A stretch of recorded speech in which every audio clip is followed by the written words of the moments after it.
Hey everyone, welcome back to the podcast. I'm your host, Vera Shafiq, and it's been a minute since I recorded this, but I am back and I'm really excited to be back. These are still going to be very much real and relevant discussions on doing marketing the right way, but I'm going to start focusing in specifically on franchise marketing now. I really wanted to niche down on an area of marketing that's been near and dear to my heart for a while now. I've been fully immersed in franchise marketing over the past few years. And let's be honest, there are a lot of challenges facing franchisors and franchisees in the marketing space. And it's a very unique set of challenges that require a unique approach. So I want to talk about some of these. And I really do think that the franchise world is ripe for disruption right now.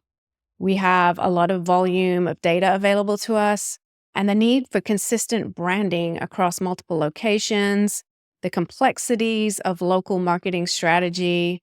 There's so much to navigate and sift through. And I really do think this deserves a shift in the way we do things. So instead of doing things the way we've always done them, let's start to think of new ways that we can do things, innovating and trying new things.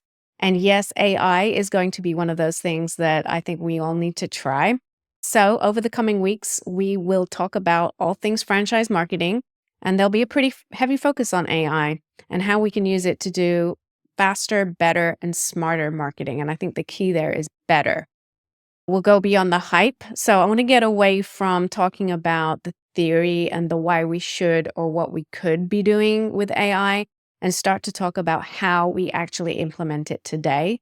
So I will keep it practical and actionable and give you some relevant day-to-day tips and tricks on how to solve for some of the challenges that you are facing and provide you with some tools that you need to succeed. And then on top of that, we'll also be talking about developing a strategic roadmap for your AI initiatives within your franchise. So we'll talk about identifying key business objectives and how we can use AI to solve for these objectives and then measure the success. So I really want to also move away from blindly jumping on the AI bandwagon.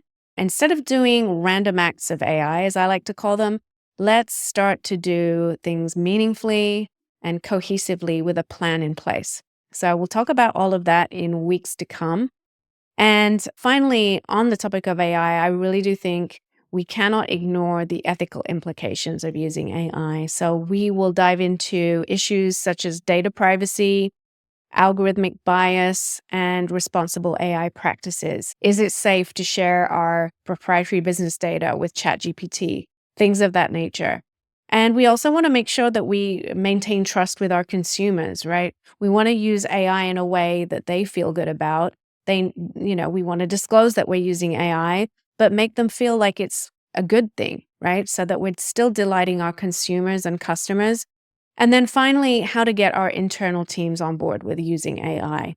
I know a lot of people are still worried that AI is going to take away their jobs.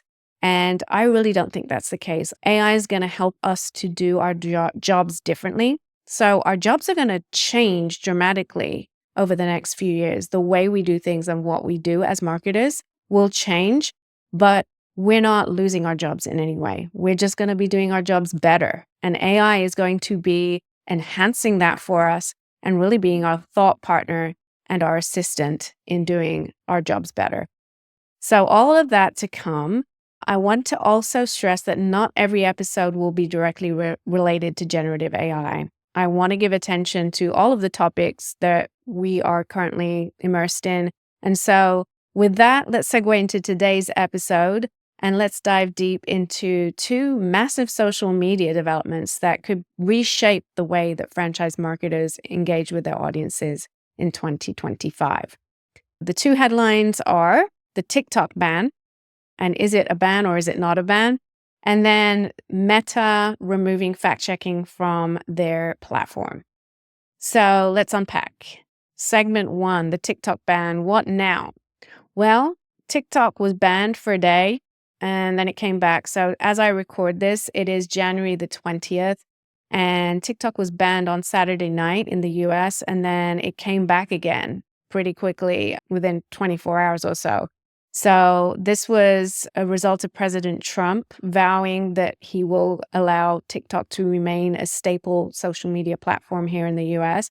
And it's still pretty unclear as to what the future of TikTok is, but I don't think it's going anywhere. I think it's just going to change. Maybe management of it will change, but it's still going to be a platform that we are going to be able to advertise on and expose our brands on as franchise marketers. So I think the key takeaway from this is really just make sure that you don't have all your eggs in one basket. I know a lot of franchise marketers do lean in on TikTok, especially for influencer marketing tactics.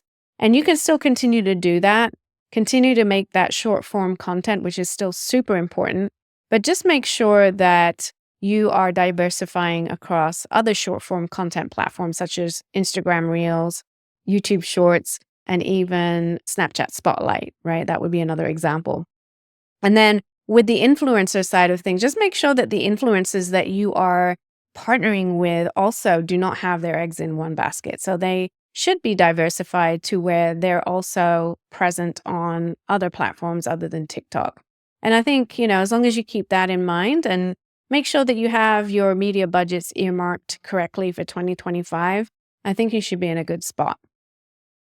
Moving on to the second topic, Meta's free speech shift, and is it now going to be the new Wild West on the Meta platform?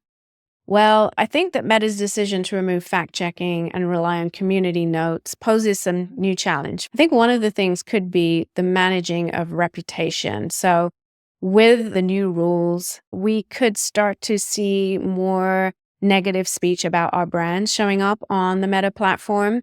People could start to say things about our brand that we really don't want to see out there. So I think the key here is going to start to be paying attention more to reputation management, using social listening tools more, and really making sure that we are responding favorably to comments that are being made about our brand on social media, just kind of having our ear to the ground and being aware of what's being said. So I think this could be a potential risk. I think that we could see more engagement now on the Meta platform just because this has been opened up to more free speech. And so we could start to see more people on the platform, maybe different audiences on the platform, and we may start to see ad costs go down on the platform. That remains to be seen, but I think it's just a matter of keeping our finger on the pulse of what's going on there. And I think with the risks of misinformation now, and without that traditional fact checking, you should just adapt into doubling down on your own content, right? So instead of relying on social media platforms, and again, this is going back to having all your eggs in one basket, just start to use your official website, your blog, your social media pages. Keep those as the authoritative sources for your brand. And then finally, I think you can use what I call the case study approach, is look at X and what's happened on X. Elon Musk did a similar move to where he removed fact checking. And if you've been using X as a social media advertising platform, you probably already know what kind of changes that could involve. And so just use that as a case study and use it to learn and drive decisions that you make for Instagram and Facebook. With that, I think final thoughts and action plan would be the key takeaway for franchise marketing executives here is don't panic, just pivot. TikTok is likely here to stay, and the demand for short form content isn't going anywhere. It's just shifting. So just adjust your strategies accordingly. And future-proof your strategy by balancing your social media presence with direct audience engagement on your brand-controlled platforms. That's it for today's episode. I want to hear from you, though. I want to hear how your franchise marketing team is adjusting to these changes. Please send me an email at hello@verashafiq.com or hit me up on LinkedIn at Vera Shafiq. Thanks for tuning in. If you found this episode valuable, be sure to subscribe and leave a review. Until next time, keep innovating and adapting.